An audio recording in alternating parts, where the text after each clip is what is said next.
Bonjour, je suis Maïté Cordel, je suis formée au CNAM à Paris depuis 2011 et depuis j'ai fait plus d'une cinquantaine de médiations dans différents domaines et un grand nombre ont été faites dans le domaine du travail dans des médiations collectives. Là, la médiation dont je vais vous parler, c'est une médiation que j'ai faite en binôme avec un collègue qui s'appelle Alain Charvet. Et c'est une médiation qui a été faite dans le cadre d'un dispositif qui est mené par la direction du travail et par l'Agence nationale pour l'amélioration des conditions de travail. C'est un dispositif qui s'appelle ARESO, Appui aux relations sociales, et qui a pour vocation d'intervenir dans des gros conflits collectifs dans les entreprises, dans les associations.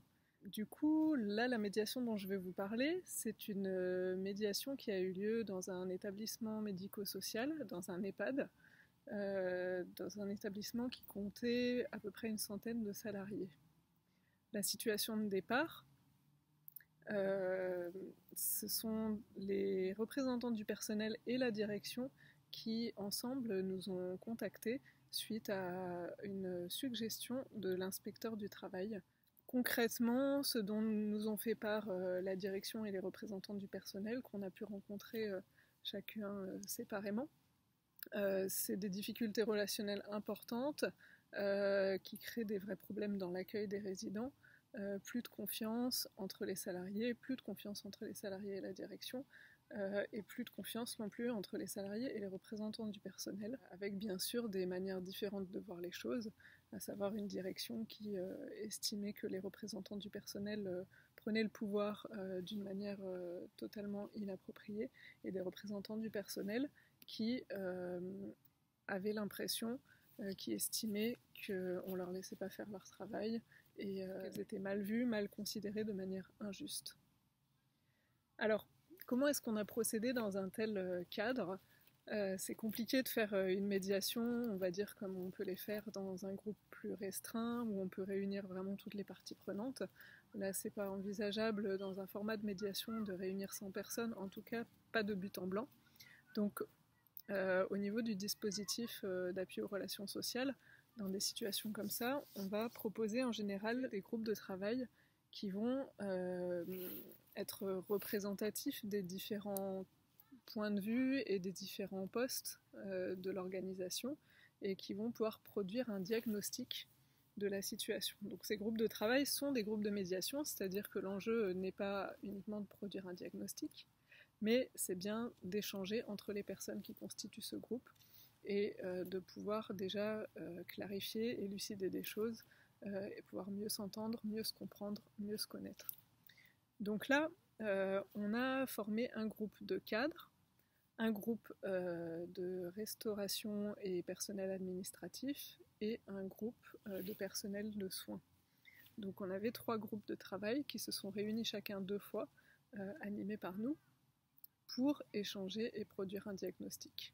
Ces diagnostics ensuite étaient transmis à l'écrit, à la direction et aux instances représentatives du personnel, ensemble, qui les lisaient ensemble en notre présence et qui ensuite en discutaient de leur compréhension de ces diagnostics et discutaient de leur manière de voir les choses à partir de ces diagnostics et à partir d'autres éléments que chacun pouvait amener.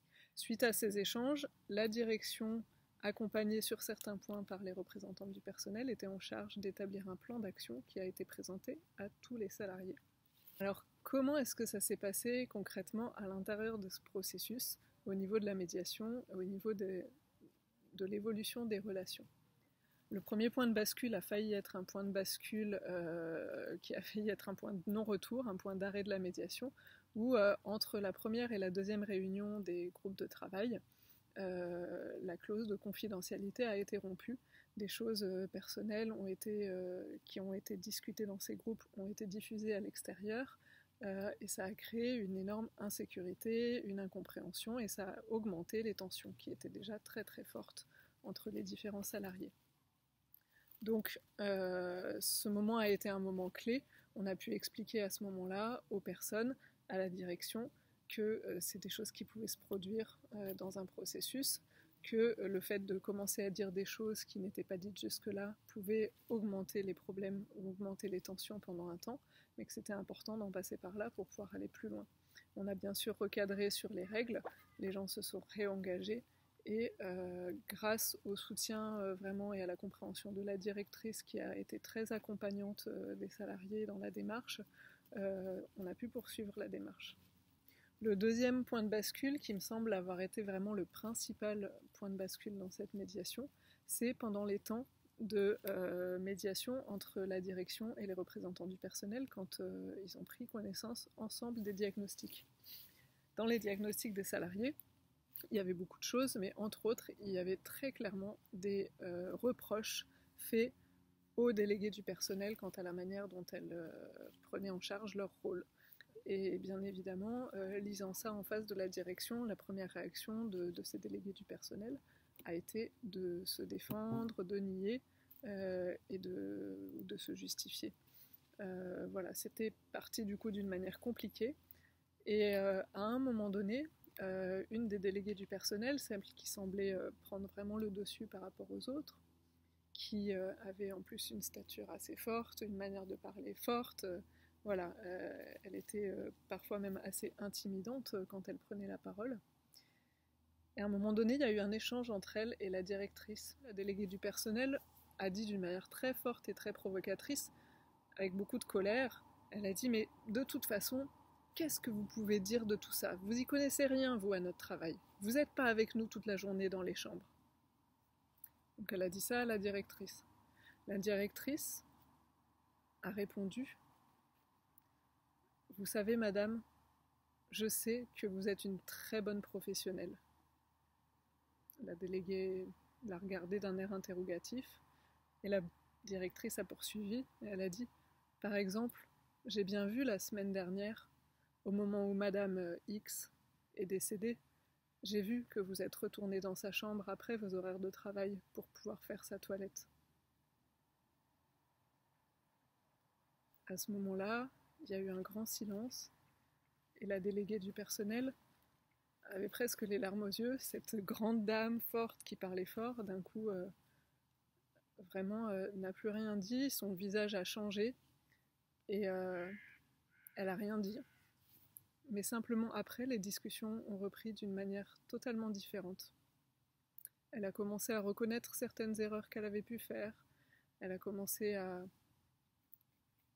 parler un petit peu plus d'elle personnellement, expliquer comment elle en était arrivée là et qu'est-ce qui faisait qu'elle essayait vraiment de se battre pour défendre les salariés de la structure. Voilà, et suite à ça, les autres délégués du personnel ont suivi aussi et ont commencé à reconnaître qu'elles étaient parfois dans l'excès et qu'elles allaient parfois un petit peu trop loin d'une manière pas juste dans leur rôle.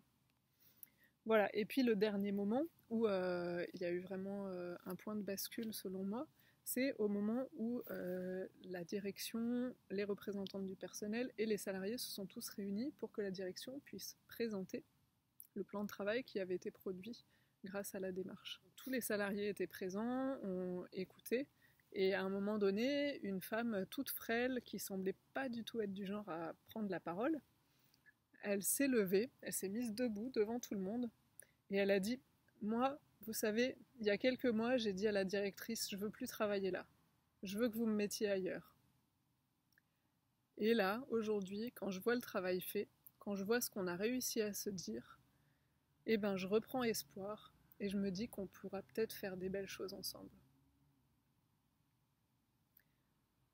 Et là aussi, c'était vraiment une belle preuve de quelque chose qui avait changé au sein de l'établissement, que cette personne puisse dire ça.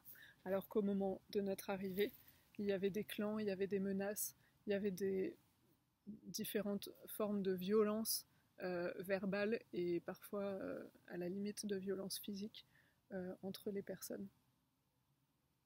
Voilà, du coup, cette médiation pour moi est vraiment un bel exemple de réussite de ce qui peut se passer quand on remet l'humain au centre. Il y a vraiment une puissance et un potentiel de la médiation, même dans des situations où il y a beaucoup de violence et où les choses sont enquistées depuis très longtemps. Il y a aussi à rester très humble sur ce que peut la médiation. Très clairement, là, dans cet exemple que je vous donne, le cadre de la médiation a permis beaucoup, mais ce qui a permis beaucoup, c'est la capacité de bouger de chacun des acteurs du système. Voilà. Et ben, je vous remercie de votre écoute. J'espère que ce récit aura été inspirant pour vous.